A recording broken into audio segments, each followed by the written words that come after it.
बिस्मिल्लाहिर्रहमानिर्रहीम, अस्सलाम वालेकुम। आप देख रहे हैं प्रोग्राम पब्लिक ओपिनियन और मैं हूं आपके साथ ज़रिया इरफान। नाज़रीन, कतर पर इसराइली हमलों के बाद मशरिक़ वस्ता में कशीदगी ने नया रुख इख्तियार कर लिया है। ऐसे में अरब और इस्लामी ममालिक का हंगामी इजलास भी तलब किया गया, जिसमें इसराइली जारहियत की शदीद अल्फाज में मजम्मत करते हुए कतर के साथ मुकम्मल यकजहती का ऐलान किया गया।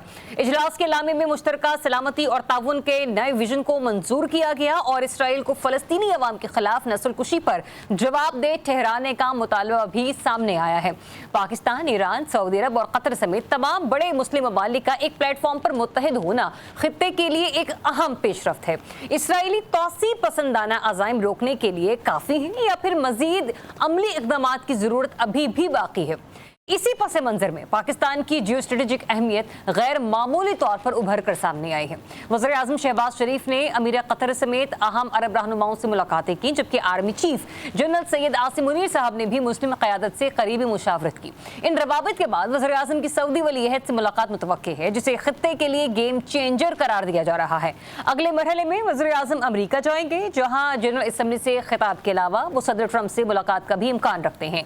ये मुलाकात भी कतर और सऊदी अरब की मुशावरत और हिमायत के साथ होगी, जिसमें शहबाज शरीफ इसराइली जारहियत के खिलाफ मुस्लिम ममालिक का मौक़िफ़ पेश करेंगे। इन तमाम सरगर्मियों से वाज़ेह है कि पाकिस्तान खित्ते और आलमी सियासत में एक बार फिर बाअसर किरदार अदा करने की पोजीशन में आ रहा है और आलमी सतह पर इसकी अहमियत खासी बढ़ती चली जा रही है। आज के प्रोग्राम में इन्हीं दो टॉपिक्स पर बात करने के लिए मुझे ज्वाइन कर रहे हैं सीनियर सहाफ़ी तज़कियाकार साहब, इसार राना साहब, हामिद खान अल-मशरिकी साहब और ब्रिगेडियर रिटायर्ड हारिस नवाज साहब भी प्रोग्राम में मेरे साथ शामिल गुफ्तगू होंगे।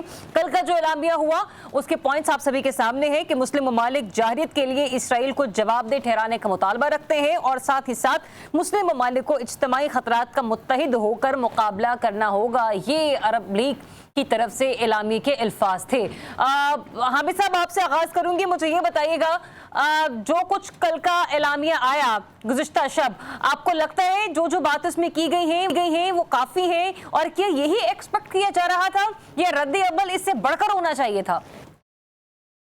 बहुत शुक्रिया ज़रिया। देखिए, बात यह है कि बिलाशुबा जो इसराइल ने गैर कानूनी अंदाज में दुनिया के तमाम कवानीन की धज्जियां उड़ाकर जिस तरह दोहा पर हमला किया, उसके बाद मुस्लिम दुनिया का इस तरह इकट्ठा होना ये बहुत अहम बात है और इसके अंदर मैं समझता हूँ कि एक उम्मीद आई है, वो ये कि अब मुस्लिम उम्मा को ये एहसास हुआ कि ना तो अमेरिका उनकी हिफाजत कर सकता है, ना ही नेटो, ना ही वेस्टर्न वर्ल्ड, बल्कि उनकी जो हिफाजत है या उनकी जो सिक्योरिटी है वो उनको खुद करनी होगी।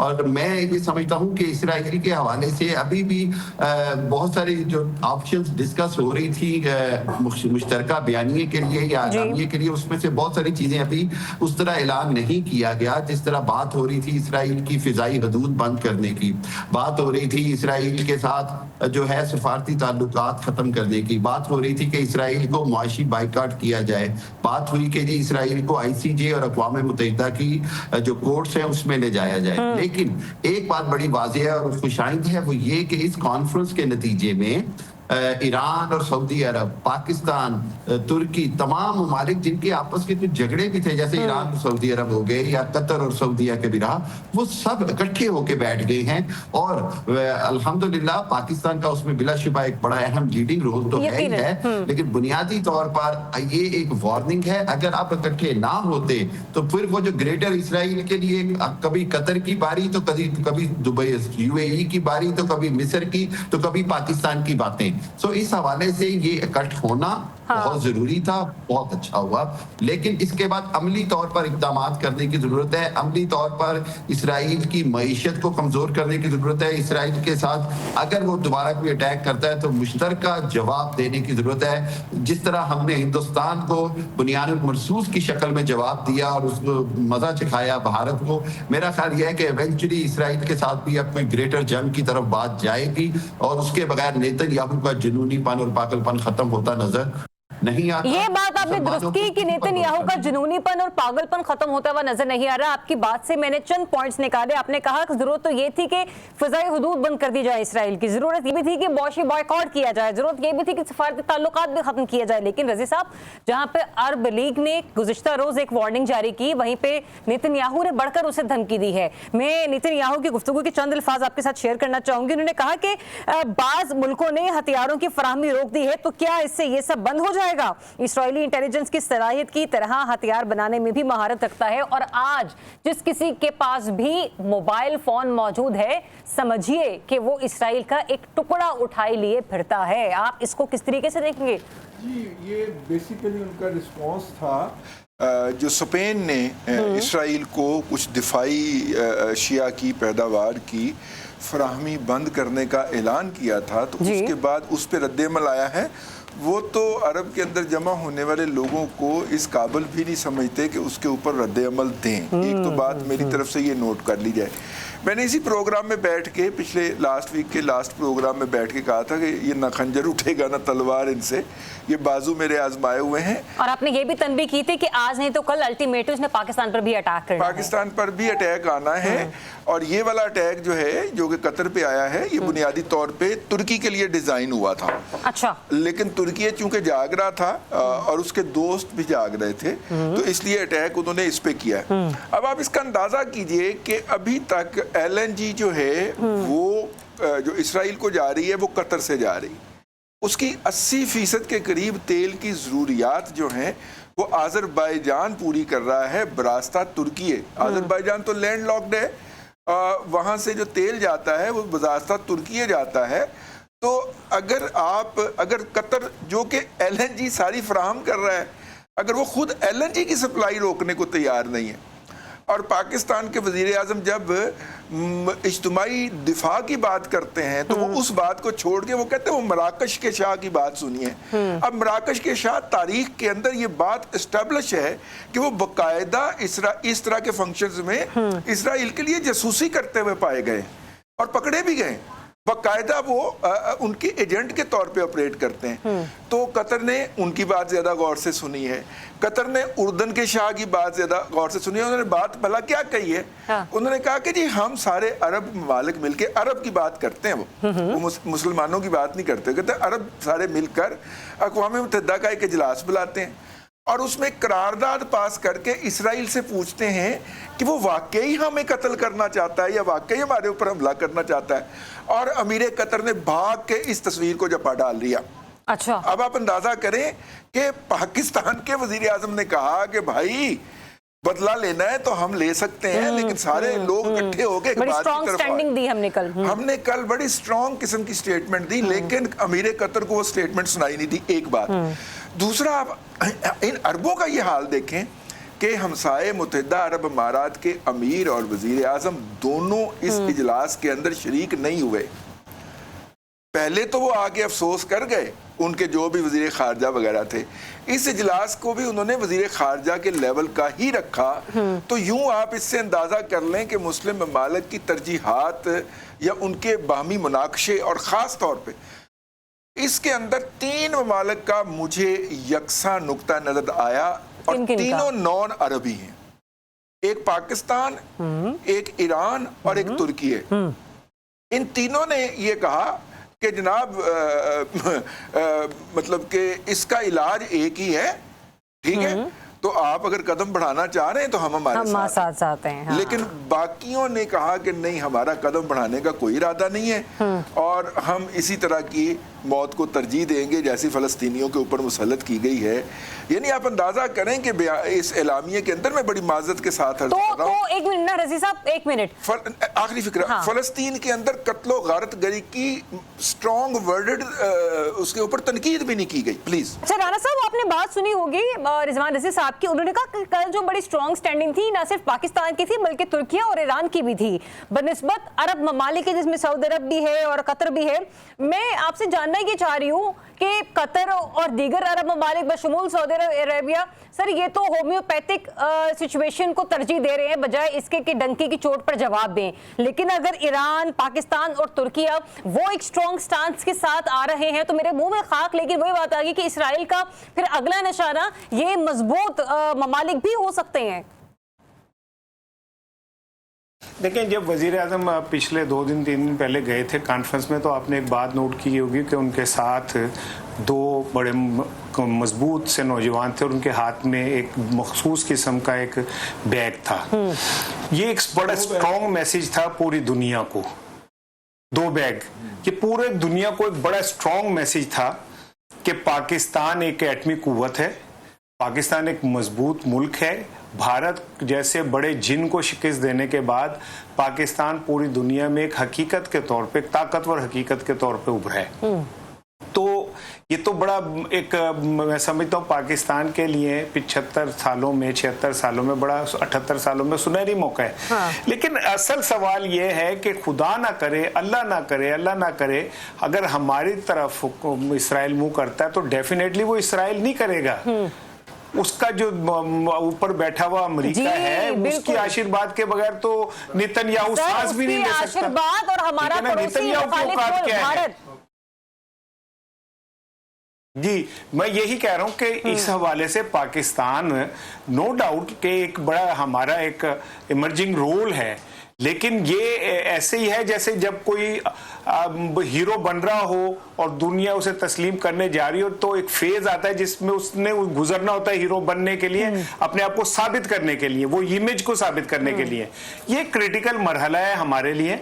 और मैं समझता हूँ कि जो हमारी लीडरशिप है वो पॉलिटिकल लीडरशिप से तो खैर मुझे कोई तवक्को नहीं, क्योंकि उनके हाथ में है भी कुछ नहीं, लेकिन ये कि बहरहाल पाकिस्तान को जिस तरह पाकिस्तान स्टांस ले रहा है वो अरबों से बिल्कुल मुख्तलिफ है, क्योंकि अरबों के तो सारे कारोबारी मसाइल अमेरिका के साथ हैं। अरबों खरबों बिलियंस ट्रिलियंस डॉलर की इन्वेस्टमेंट अमेरिका के साथ, उस कातिल के साथ की हुई है जो मुसलमानों के, जिसके हाथ खून में रंगे हुए। पाकिस्तान जो है वो बहरहाल, मैं अब ये इस अच्छे मौके पे शुभ शुभ ही बोलना चाहिए। इसार राना को देख के मैं आपको एक और बात बता दूं कि जो नई खबर में पढ़ के आई, अभी मैंने उसकी डिटेल नहीं पढ़ी, सिर्फ हेडलाइन पढ़ के प्रोग्राम में घुस आया हूं कि कतर ने ऐलान किया है कि वो अमेरिका के साथ अपने दिफाई मुआहदे के ऊपर नजरसानी करने जा रहा है, यानी कि अमेरिका को मजीद पैसे दिफा के नाम पे दिया करेगा। तो इससे आप अंदाजा कर लीजिए। तो मैं यही कह रहा हूँ कि क्या कहते हैं, अब पता नहीं मुझे ये आप होगा कि नहीं होगा। चोर को बोल चोरी कर, शाह को कहते हैं तेरा घर लुट रहा है। नहीं, इसका मतलब मैं आपको बताऊं, इसार राना जितने पैसे उसने अमेरिका को देने हैं ना, हाँ। अल्लाह की कसम इतने पैसे हमें हाँ। दे दे, अब तक नेतन्याहू का पिस्तौल चल चुका होना था नेतन्याहू के ऊपर। हाँ, नेफेज चल जाना सी होता। लेकिन असल बात यह है, असल बात यह है कि देखें, हम न इस वक्त एक तारीख के बड़े संगीन मरहले से गुजर रहे हैं। यहाँ मुसलमानों ने रवायती बेहिसी बेशर्मी का मुजाहरा किया, तो ये समझ लें कि फ़लस्तीन एक किस्सा होगा। हम बच्चों को बताया करेंगे कि एक मुल्क फ़लस्तीन था जो मुसलमानों का था, अब वो इसराइल है। ये हम इस गुनाह के अंदर शरीक नहीं होना चाहते। और मैं अब अपने फील्ड मार्शल से ये दरख्वास्त करूंगा कि जनाब जनरल आसिम मुनीर साहब, पूरी कौम आपकी तरफ देख रही है और हमने इंडिया को हराने के बाद ये साबित किया कि हम सिर्फ बातों से नहीं, हम मतलब फिजिकली भी एक बहादुर लोग हैं। तो इस मौके पे कोई नरमी ना दिखाएं। अमेरिका के पास जा रहे हैं हम ट्रंप से मिलने के लिए, हाँ। वो शहबाज शरीफ साहब भी साथ होंगे, साथ जनरल साहब भी होंगे। तो मेरी दरख्वास्त उनसे यही है कि जरा स्ट्रांग होकर बात करें। गुजारिशात और तजावीज़ अगले सेगमेंट में लेती हूँ। साराना साहब, ब्रिगेडियर साहब, आपने सारी गुफ्तगू सुनी। अब सिर्फ बड़ा एक्सपेक्ट किया जा रहा था कि बड़ा कुछ स्ट्रॉन्ग किस्म का ऐलानिया होगा।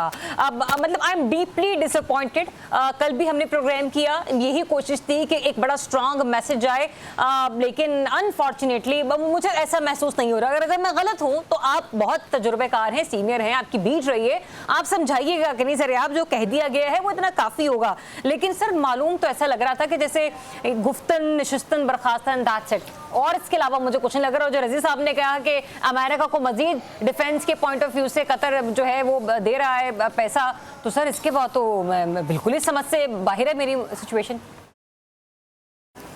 देखें, बात यह है कि अगर आप ये देखें कि अमेरिका ने पूरे मिडल ईस्ट को अपनी प्रेजेंस से जकड़ के रख लिया है।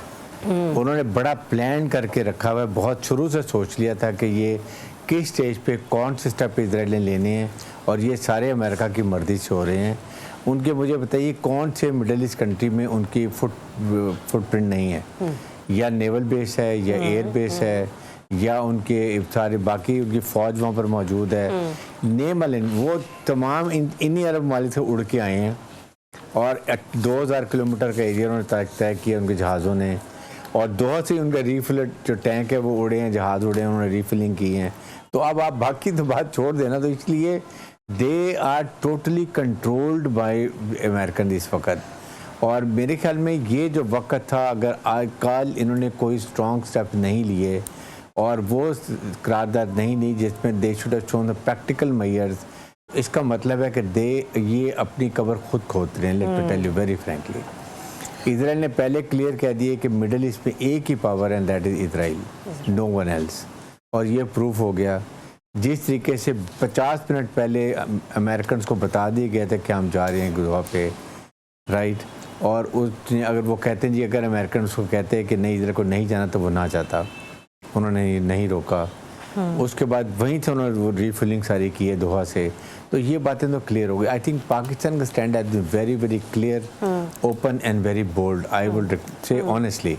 लेकिन मैं एक्सपेक्ट ये कर रहा था कम से कम आपको वो स्टेप ले लेने चाहिए थे जो आप अरब मुल्कों को यूनाइट कर सकते थे। नंबर 1 आप ये कर सकते थे कि आप ये कहते जी हम अरब की जितनी इजराइल की कमर्शियल फ्लाइट अरब इलाकों से जाती है हम रोक लेते हैं। अगर ये करते तो अरब इजराइल को समझ आ जाती कि हमारे साथ क्या होने जा रहा है।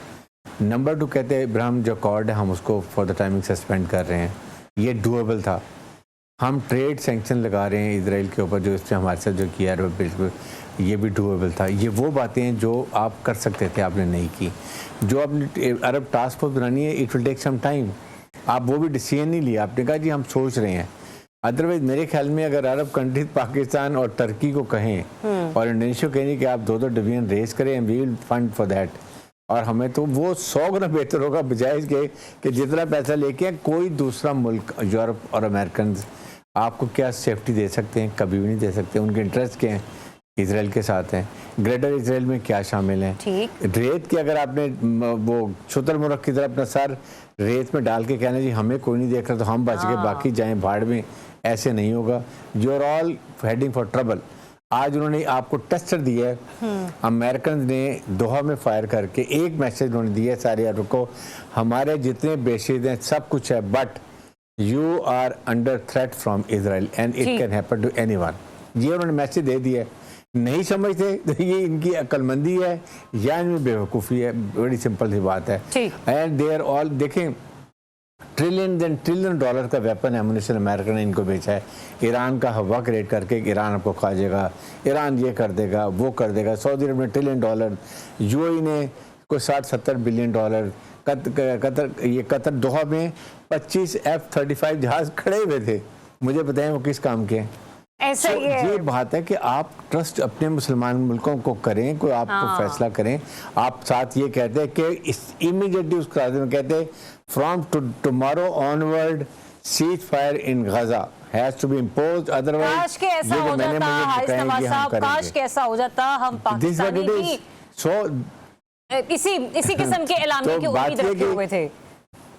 एक ब्रेक की कॉल है, लेकिन बात ये है कि वो टोटली कंट्रोल्ड है। हाँ, टोटली कंट्रोल्ड है, क्योंकि जब आपने गुफ्तगू का आगाज किया तो मेरे तो जहन आपके के अंदर ही जो था ना स्टक होकर रह गया कि हर जगह तो अमेरिका ने अपने पंजे गाड़े में, अरब ममालिक में कहीं पर बहरी बेड़े हैं तो कहीं पर नेवल उसने बेसिस तैयार कर रखी हैं, तो कहीं ना कहीं उसने अपना टांका फिट कर रखा है। एक ब्रेक लेते हैं, ब्रेक के बाद जब वापस आएंगे तो पाकिस्तान की जो बढ़ती हुई स्ट्रेटेजिक अहमियत है खित्ते में उसके हवाले से गुफ्तगू करेंगे। Stay tuned. Welcome back once again. नाज़रीन, मशरिक़ वुस्ता के बढ़ते हुए बहरान में पाकिस्तान की जो उभरती हुई स्ट्रेटेजिक अहमियत है उसमें दिन ब दिन इजाफा होता चला जा रहा है। उसके बहुत सारे पहलू, और मीनवाइल अगर हम देखें तो गुज़िश्ता रोज़ से लेकर आने वाले कई दिनों तक के हवाले से अगर मैं बातचीत करूँ तो प्राइम मिनिस्टर साहब की कल अमीर कतर शेख तमीम बिन हमद अल सानी साहब से मुलाकात हुई और मुकम्मल साथ देने का उन्होंने ऐलान किया। ये बड़ा स्ट्रॉन्ग स्टैंडिंग थी पाकिस्तान की तरफ से। वज़ीर आज़म साहब का दौरा सऊदी अरब भी एक्सपेक्टेड है। इसके अलावा जब वो ये दौरा कंप्लीट करके आएंगे तो जो उनका एक अहम दौरा है वो अमेरिका का है, जहां पर अमेरिकी सदर से भी उनकी मुलाकात जो है उसके खासी इम्कानात जाहिर किए जा रहे हैं। हामिद साहब, ये जो हमारी खारजा पॉलिसी हो, कामयाब मिलिट्री डिप्लोमेसी हो या फिर हम अपनी स्ट्रेटेजिक अहमियत के हवाले से भी बात करें, इस वक्त पाकिस्तान जो है वो लाइमलाइट में हमें नजर आ रहा है। इसकी अच्छाइयां और इसके कॉन्सिक्वेंसेस, पॉजिटिव कहते हैं डूज एंड डोंट्स जो होते हैं, और पॉजिटिव और नेगेटिव दोनों साथ साथ होते हैं। सर, क्या आप फोर्सी कर रहे हैं पाकिस्तान का फ्यूचर? जी देखिए ज़रिया, बात यह है कि बिलाशुबा पाकिस्तान ने जिस अंदाज में बार बार बात होती है कि 10 मई को भारत को धूल चटाई है, उसके बाद स्ट्रेटेजिकली पाकिस्तान की ताकत को भी मान लिया गया, पाकिस्तान के किरदार को अब माना गया। और दूसरी बात सबसे अहम जो इस सारे खित्ते के अंदर ये है कि वो जो हम पहले कहते थे कि पाकिस्तान का मुस्लिम उम्मा में दिफाई एतबार से एक लीडिंग रोल है, वो उस रोल को पिछले कुछ सालों से ऐसे लग रहा था जैसे अरब ममालिक और जो दूसरे ममालिक है वो अब सीरियस नहीं ले रहे थे। लेकिन मौजूदा सूरत हाल के अंदर जिस अंदाज में पाकिस्तान ने दुनिया की सारी टेक्नोलॉजीज को फेल करके दिखाया, उसके बाद दूसरी बात ये कि पाकिस्तान, चाइना, तुर्की और रूस का एक खामोश सा अलायंस नजर आया। उसके बाद तीसरी बात यह है कि जिस अंदाज में अमेरिका की बहुत सारी कमजोरियां सामने आई हैं, नेटो के अंदर जो इख्तलाफात सामने आए हैं, और उसके बाद देखा गया कि जी तुर्की के हवाले से जब बात होती नेटो की तो कहा गया जी कि तुर्की जो है वो अपना दिफा खुद करेगा, नेटो उसका दिफा नहीं करेगा। इस सारी सूरत हाल के अंदर पाकिस्तान का किरदार जो है वो दिन ब दिन बढ़ता जा रहा है। आसान अल्फाज में अगर कहूं तो मशरिकी साहब हम इसको कह सकते हैं कि पाकिस्तान की मईशत, तो अपने नाज़रीन की रहनुमाई के लिए हम ये कह सकते हैं कि क्या पाकिस्तान इस्लामी ममालिक के बासर नुमाइंदे के तौर पर उभरता हुआ नजर आ रहा है? बिल्कुल, डेफिनेटली पाकिस्तान बासर तौर पर पाकिस्तान नुमाइंदगी कर सकता है। पाकिस्तान का किरदार भी बिल्कुल ऐसे ही है और दुनिया को ये तस्लीम भी है। अब वक्त आ गया है कि पाकिस्तान को मुआशी तौर पर ये अरब ममालिक जो हैं वो पाकिस्तान का हक समझकर उसको पाकिस्तान को सपोर्ट किया जाए। पाकिस्तान की जो मुआशी मुश्किलात हैं अगर वो खत्म नहीं होंगी तो पाकिस्तान के लिए बहुत ज्यादा चैलेंजेस हैं, क्योंकि हमने देखा कि IMF, वर्ल्ड बैंक और दूसरे इदारे हमेशा से पाकिस्तान की अंग्रेजी में लफ्ज आर्म ट्विस्टिंग करते आए हैं, और वो पाकिस्तान के बहुत सारे मामला जहां पाकिस्तान इंडिपेंडेंट फैसले ले सकता है वहां पर रुकावट जो है वो हमारे यहाँ मुआशी हमारी जो सिचुएशन है वो बनती है। जब हमारे यहाँ कर्जों का बोझ और सब कुछ होगा तो हम बहुत सारे फैसले जो हैं वो किसी हालत में भी नहीं ले सकेंगे। ठीक है, पॉइंट आपका आगे आप कुछ कहना चाह रहे थे? हाँ, नहीं, मैंने वही उनकी बात को आगे बढ़ाना था। मैंने कहा मैं थोड़ा सा उस पर रिस्पॉन्स कर दूं। मल्टीलेटरल अदारे जो हैं वो पाकिस्तान को रिस्पॉन्ड कर रहे हैं। अगर आप मुझे इजाजत दें तो मैं इसके ऊपर पूरा एक आर्गूमेंट मेरा फिर सवाल भी ले लीजिए साथ ही, क्योंकि आप गुफ्तगू फरमा रहे हैं। तो सर, मैंने आपसे स्पेसिफिकली मैंने ना सवाल किया था कि मैं रज़ी साहब से पूछूंगी। रज़ी साहब, वज़ीर आज़म का जो मुतवक्की दौरा है सऊदी अरब का, वो भी कहा जा रहा है कि खत्ते में गेम चेंजर साबित हो सकता है। अच्छा, उसके अलावा इसी चीज़ को अगर मैं कनेक्ट करती हूँ तो आगे चलकर वज़ीर आज़म की जो ट्रंप से मुलाकात होनी है उस पर कतर और सऊदी अरब की मुशावरत, ताईद और हिमायत से होगी। सर, अरब ममालिक को साथ लेकर डोनाल्ड ट्रंप से मुलाकात करना, फिर सऊदी अरब का दौरा, इसकी मुमासलत आप क्या देख रहे हैं? देखिए, अगर अंग्रेज जो है उस सारे खित्ते को आज़ादी दे के निकलते जिस पे उन्होंने कब्जा किया हुआ था सऊदी अरब के नाम के ऊपर, तो कतर नामी और बहरीन नामी और मुत्तहिदा अरब अमारात नामी किसी मुल्क का वजूद नहीं होना था। ठीक है, ओमान भी शायद ना होता, लेकिन यमन जरूर होता। दोनों यमन जरूर होते। उसकी वजह यह है कि ये बुनियादी तौर पे अरब पेनिनसुला का हिस्सा थे। ये यहाँ पे बरतानिया की अफवाज के अड्डे थे जो उन्होंने 70s तक मेंटेन किए कि जनाब हमारे चूँकि फ़ौजी अड्डे हैं तो हम यहाँ पे रहेंगे, और फिर उन्होंने इनको एक अलग मुल्क के तौर पे वजूद में दे लिया। एक तो बात हमें ये नज़र रखनी चाहिए। दूसरी एक बात हम नज़रअंदाज कर जाते हैं, ब्रिगेडियर हारिस साहब मुझे करेक्ट करें अगर मैं सही नहीं कह रहा। पाकिस्तान बनने से पहले अंग्रेज़ की फ़ौज के अंदर जो हमारे ज़िला चकवाल और पोठोहार के फ़ौजी अंग्रेज़ की फ़ौज में भर्ती थे और अंग्रेज़ी फ़ौज की तरफ से इंडोनेशियंस के ख़िलाफ़ लड़ रहे थे, उन्होंने अंग्रेज़ी फ़ौज को छोड़कर इंडोनेशिया के हुर्रियत पसंदों के साथ शामिल होके इंडोनेशिया की आज़ादी की जंग लड़ी। वो हमारा पहला इंडिकेटर था कि ये खित्ता जो है ये नेट सिक्योरिटी प्रोवाइडर हो सकता है दुनिया भर को। फिर आप ये देखिए कि बोस्निया के अंदर हम नहीं कह रहे, लोग कह रहे हैं कि हमारे फुट स्टेप थे, वरना जेनोसाइड में वहां से मुसलमानों को बिल्कुल वाश कर दिया जाता। अफगानिस्तान की 2 जंगें, आज़रबाईजान जो हमें झुक झुक के मिलता है उसकी भी वजूहात, और श्रीलंका के अंदर जो खाना जंगी खत्म होने में नहीं आ रही थी, इन सब के अंदर जो एक फैक्टर कॉमन आपको नजर आता है वो पाकिस्तान और अफवाज पाकिस्तान नजर आती हैं। 10 मई को, मैं आखिरी फिक्रा, 10 मई को हमने उसकी बराह रास्त तकमील की, दुनिया को कहा कि इस खित्ते के अंदर नेट सिक्योरिटी प्रोवाइडर भारत नहीं है, हम हैं। और हमने दिन की रोशनी के अंदर चिट्टे दिन दुनिया को यह बताया और मनवाया कि हम खित्ते में नेट सिक्योरिटी प्रोवाइडर हैं और हमारी कम से कम 100 साल की रवायत है। ठीक है जी। उसके बाद अब ये नया जो पैराडाइम हमने पैदा किया है, मैं शिफ्ट नहीं आया, पैराडाइम पैदा किया है, इसके बाद दुनिया में हमारी अहमियत बनना है और इसी के नतीजे में हमें माली मफादात भी मिलने हैं।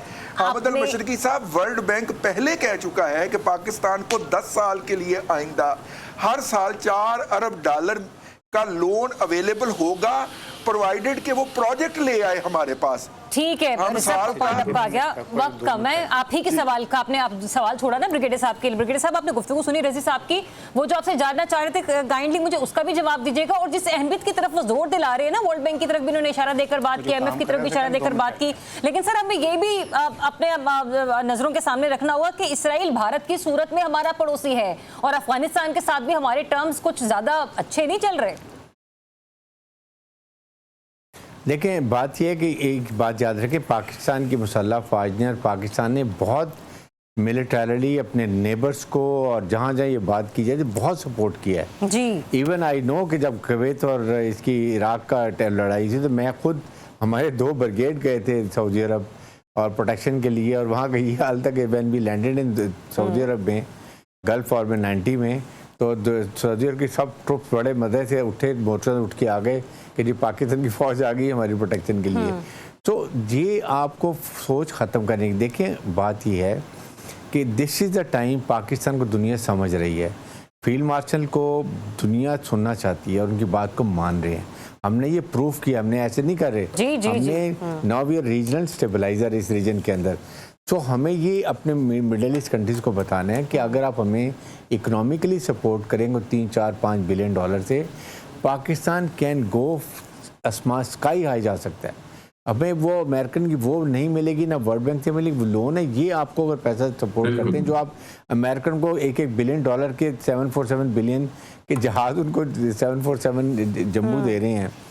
अगर इन एनवायरमेंट सोचते हुए आप हमें स्ट्रॉन्ग करें economically, then we can be very strong supporter. Pakistan ने गारंटी किया है सऊदी अरब को कि दोनों जो होली प्लेसेस की प्रोटेक्शन के लिए, लाइक कतर से हम बात कर सकते हैं, हमारे डवीन एकदम रेस करके इनको दे सकते हैं, टर्की कैन डू इट। ये 2-3 ममालिक ऐसे हैं जो मिलिटरी बहुत स्ट्रॉन्ग है। ये हम अगर इनको यकीन दिला दें, और बजाय आप अपना पैसा जो वहाँ कर रहे हैं, आप इस्लामिक कोई एक हार्डवेयर की बहुत बड़ी कोई एक लगा लें या अपना सेटअप करें, जिसमें आप अगर ये 17 और थंडर और 10 बन रहे हैं, तो ये सारा इकट्ठा क्यों नहीं काम, या फंडिंग क्यों नहीं हो सकती इसके लिए। तो ये हमारी सोच नहीं, ये प्राइम मिनिस्टर को चाहिए। और जो फील्ड मार्शल जाएंगे सऊदी अरब और यहाँ पर यूएई में जाएंगे, अमेरिका जाने से पहले वहाँ ये पहले यहाँ से ये बातें करके जाएं, and then we go and tell American also, देखिए हम आपकी लड़ाई वॉर एंड टेरर में हमने whatever we have done it, now we need your support. आप सारा गन पॉइंट आउट किया कि डोनाल्ड ट्रंप से मुलाकात से पहले सऊदी अरब का जो दौरा है उसकी अहमियत कितनी है और कितनी बढ़ाई जा सकती है। साराना साहब, ब्रिगेडियर साहब ने जो गुफ्तगू की वो आप ही की गुफ्तगू का वो क्रक्स था जो आप पहले बात कर रहे थे, फील्ड मार्शल साहब से गुजारिश जो आपने की थी। मैं यही आपसे जानना चाह रही हूँ कि जैसे अभी ब्रिगेडियर साहब ने कहा ना कि फील्ड मार्शल साहब को दुनिया सुनना चाहती है और हमें दुनिया को बावर कराना होगा कि हाँ, हम अगर आपके हिस्से की जंग लड़ने के लिए तैयार हैं तो आपको भी हमें फाइनेंशियली सपोर्ट करना होगा, क्योंकि वो उसको कहते हैं ना कि कुछ लो और कुछ दो वाले मामलात होते हैं। तो सर, जो कल गुज़िश्ता रोज मुलाकात हुई, पीएम साहब भी उस मुलाकात का हिस्सा थे फील्ड मार्शल साहब के साथ, इस्लामी सरबराहान मुमलिकत से मुलाकातें हुई, कितनी इंपॉर्टेंस, कितनी सिग्निफिकेंस आपको नजर आती इन मुलाकातों की साराना साहब? हमें अपनी इकोनॉमिक पे काम करना चाहिए, लोगों पे 24 करोड़ लोग उन पे काम करना चाहिए। मेरी बात करने दे, मैंने आप सबकी बात सुनी है ना, मेरी सुन लेना। अगर ये इकोनॉमी है कि हर साल $4 अरब वर्ल्ड बैंक भीख देगा मैं कर्जे के नाम पे, तो ये इकोनॉमी खड़ी कर रहे हैं हम, जो कर्ज लेते जाएंगे। आज आलम ये हो गया कि हम कर्ज का सूद देने की पोजीशन में नहीं है। 4 अरब डॉलर हर साल देगा हमें, तो साढ़े प्यो ते एहसान करेगा देके, वो हमें को मुफ्त दे रहा है, हमारे पे कर्ज का बोझ जड़ा रहा है। हम तो अब इस जोगे भी नहीं हो गए, बिजली का बिल अगर आवाम में को रिलीफ देना तो हम कहते हैं IMF से पूछ लें, साड़ी पे कि खुद मुख्तारी पे ही है। हम दुनिया को फतह करने निकले, पहले अपनी आवाम को तो भाई ठीक कर लें। मैं अपने फील्ड मार्शल साहब से यही कह रहा हूं, उन्होंने जो एतमाद दे दिया हमें पाकिस्तानी कौम को कि हम महफूज हैं, मैं चाहता हूं ये पाकिस्तान महफूज रहे। बस हमें अपनी लड़ाई, अपनी जंग, अपनी सरहदें, ईरान का ये एटमी प्रोग्राम खत्म कर दिया, तुर्किया को पता चला कि मुझ पे हमला होने वाला था मेरे एटमी असासों पे, तो पाकिस्तान को माफ कर देगा अमेरिका और इसराइल? रैशनल होकर सोचें जरा, हमें हकीकत पसंदी से जमीन पे पैर रख के सोचना चाहिए। पॉइंट आपका आ गया साराना साहब। प्लेन लेते हैं, ब्रेक के बाद जब वापस आएंगे तो जाहिर सी बात इकॉनमी का तो बुरा हाल है और आने वाले दिनों में इससे ज़्यादा वर्स्ट हो सकते हैं। वक्त मेरे पास मुख्तसर होगा, लेकिन जब आएंगे तो सैलाब की तबाहकारियों से बचाव कैसे मुमकिन है उसके ऊपर बात करेंगे। Stay tuned. जी welcome back once again. Nasim, सैलाब के बारे में अब अपडेट ये है कि बहुत सारे इलाकों में पानी उतरता जा रहा है और नॉर्मलाइज हो रही है सिचुएशन। रैपिड रिस्पांस क्या होने चाहिए, क्योंकि जाहिर सी बात है अब से इक़दाम उठाना होंगे तो आगे चलकर इन मामलात को कंट्रोल किया जा सकता है। रज़ी साहब, वक्त चूँकि मुख्तसर है, 1.5 मिनट आपसे होगा, मुझे आप बता दीजिए आपकी सजेशंस क्या होंगी कि जिन इलाकों में पानी इसके हवाले से मुतअद्दिद बार पहले भी सजेशन दी है। आधे मिनट में मैं दूसरी बात करूंगा और 1 मिनट में मैं वापस सजेशन की तरफ आ जाऊंगा। देखिए, मेरे भाई को बहुत दुख हुआ कि 1 अरब 4 अरब डॉलर, अरे भाई खुदा का नाम मान यार, वर्ल्ड बैंक से कर्ज तकरीबन मुफ्त मिलता है और वो भी 30 साल के लिए, और दुनिया भर के अंदर चाइना और अमेरिका वर्ल्ड बैंक के लोन के साथ डेवलपमेंट का काम करते हैं। भाई उनसे कर्ज ना मिलना मेरे ताने की बात होती है। आप जैसे जो अक्लमंद है ना, टीवी स्क्रीन के ऊपर बैठ के जो मातम फरोशी करते हैं, उसके नतीजे के अंदर नई नस्ल को पता नहीं क्या पता चल जाता है। वो वर्ल्ड बैंक का लोन होता है, वो चवानी पे मिलता है, 54% पे या 10 पैसे पे मिलता है भाई, 6% पे नहीं मिलता जिस पे हमें मिलता रहा है। तो अगर वर्ल्ड बैंक से लोन मिलेगा तो हम महंगे लोन वापस करेंगे, आपके और मेरे लिए सरकार के पास कोई गुंजाइश पैदा होगी। बीज मुफ्त दें जी, बीपी जो हैं, वापस आ जाए आपके सवाल के ऊपर मरियम, बीज मुफ्त दें जी, हमारे किसानों को खाद मुफ्त दें, पेस्टिसाइड मुफ्त दें, ताकि पानी उतर। और वहाँ पे इस वक्त जो जरखेज तरीन मिट्टी वो पानी छोड़ के गया है उसमें क्रॉप हो। ठीक है जी, और शरह सूद कम करें ताकि हमारा बिजनेसमैन वो क्रॉप खरीद भी सके बैंक से लोन ले। ठीक है, इसार साहब, और सजेशन? मैं सब 2 जुमले कहूंगा कि अगर हमें कर्ज बहुत सस्ता मिल रहा है तो कर्ज ही ना, भीख तो भीख ही होती है ना, भीख नहीं होती, चाहे ATM से निकलवा लें, चाहे आप चेक के ले लें, भीख ही है कर्ज। और मुझे ये बता दें कि क्या शी जिनपिंग और ट्रंप भी IMF से पूछ के अपनी पॉलिसियां बनाते हैं? वो वर्ल्ड बैंक से कर्ज लेते हैं कि जी बिजली के बिलों में रिलीफ देते हैं। ये होता है कौमों के फर्क। अगर वो कर्ज लेते हैं ना तो उन्हें पता है बाकियों को कि ये कर्ज वापस भी मुंह पे मार सकते हैं। हमें तो जो दे रहे उन्हें पता है कि देते तो डूब गए, खत्म हो गए, अब इनको अपनी मर्जी से चलाना है। हमने भीख मांगने वाले के फॉलोअर को कि भाई जिन लोगों और वो डॉलर जिनके पाकिस्तान से बाहर है वो क्यों नहीं हम लाते? हम कोई अरबों डॉलर IMF वर्ल्ड बैंक के पास जाते हैं, तो यहाँ से अरबों खरबों डॉलर लेके पाकिस्तान से उनके पैसे वापस क्यों नहीं लाते? उनसे नहीं कहते कि पैसे वापस दे दो, उनसे नहीं कहेंगे, यहाँ से हर चले जाते हैं, उनको कोई नहीं पूछेगा। जितने मर्जी अरबों डॉलर पाकिस्तान से बाहर। अच्छा जी, आगे रज़ी साहब आगे, आपका भी पॉइंट, सारन साहब आपका भी आगे, आप भी पानी पीजिए, राणा साहब आप भी पानी पीजिए, ब्रिगेडियर साहब सजेशंस। देखें इम्पोर्टेंट बात ये पंजाब के लिए इस वक्त सबसे ज़रूरी बात ये है कि किसी तरीके से भी इस पानी को ख़त्म करें, चाहे मशीनें लगाएं, जो मर्जी करें। अक्टूबर 1 से गन्नम की फसल की पुखाई शुरू हो जाती है और ये नवंबर तक लगती है। अगर ये 2 महीने में पानी ना उतरा और यहाँ ट्रैक्टर ना चल सका और बत्तर ना आया तो ये गन्नम की फसल हमारी तबाह हो जाएगी, and there will be another crisis for wheat crop. इसलिए पंजाब गवर्नमेंट को चाहिए कि किसी हालत में भी किसी तरीके से इस पानी को निकालें ताकि 1-2 महीने में पानी खुश्क हो और फिर यहाँ गन्नम लगे और वो गन्नम पूरे पाकिस्तान को फीड करती है। दैट इज मोर सही। हामिद साहब, ओवरसीज कम्युनिटी कैसे कंट्रीब्यूट कर सकती है? देखिए, सबसे अहम बात यह है कि प्लानिंग करनी होगी। एक तो फौरी डिजास्टर मैनेजमेंट तो है ही है। आपको पता है कि एक रिपोर्ट के मुताबिक अगले साल 22% ज्यादा बारिशें होने का इम्कान है। तो खुदारा पाकिस्तान के अंदर जो मुस्तकबिल के हवाले से प्लानिंग की बात नहीं होती, सबसे बड़ा डिजास्टर ये है कि हम हर साल उससे गुजरते हैं, उसकी प्लानिंग नहीं कर पाते। हम सबसे ज्यादा मुतासिर हैं इस खित्ते में। हमें प्लानिंग करनी होगी बंद के हवाले से, वाटर मैनेजमेंट के हवाले से और डैम्स के हवाले से, वाटर रिजर्वायर के हवाले से। एक मिनट, खुदारा मैं ये समझता हूँ कि हुकूमतें जब तक ये काम नहीं करेंगी मामला हामिद साहब एक बात याद रखें, हामिद साहब एक बात याद रखें, जितना सैलाब आता है उतनी इमदाद आती है। अच्छा अच्छा हामिद साहब सवाल ले लीजिए, आप ही से मैंने ये बात करनी है। कल नौशाद साहब हमारे प्रोग्राम में मौजूद थे, उन्होंने कहा कि तबाहकारियां इतनी नहीं है कि इंटरनेशनल एड की तरफ बढ़ा जाए या दीगर ममालिक से इस बारे में बात की जाए। आप इस चीज़ को इंडोर्स करते हैं? आपको लगता है कि नहीं वाकई तबाही बहुत ज़्यादा है, हमें गैर मुल्की इदारों से बात करना होगी? देखिए, पाकिस्तान का बहुत ज्यादा जायज हिस्सा बनता है जो कि वर्ल्ड जो एनवायरमेंटल एजेंसीज है उनको पाकिस्तान को सपोर्ट करना चाहिए, क्योंकि इस तबाहकारी में हमारा नेचुरल जो डिजास्टर है उसके अंदर वो उनका हिस्सा है जिन्होंने इतनी बड़ी पॉल्यूशन की हुई है सारा कुछ। तो पाकिस्तान का जो जायज हिस्सा है अगर सिर्फ वही मिल जाए और वो सही जगह खर्च हो जाए, हमें इमदाद से ज्यादा अपने हक की जरूरत है जो इंटरनेशनल एनवायरमेंटल एजेंसी से हमें मिलना चाहिए। ठीक है, आपने बोला कि जायज पाकिस्तान को उसका हिस्सा मिल जाए, जायज जगहों पर वो खर्च होना चाहिए। दूसरा फिक्रा जो है ना, ये परेशानी का बाइस अक्सर बन जाता है। अगर यही होना शुरू हो जाए तो शायद इस किस्म की आफतों से हम बहुत पहले ही मुकाबला करने के काबिल बन चुके थे। इजाज़त दीजिए, अपना बहुत सा ख्याल रखिए। अल्लाह हाफिज़।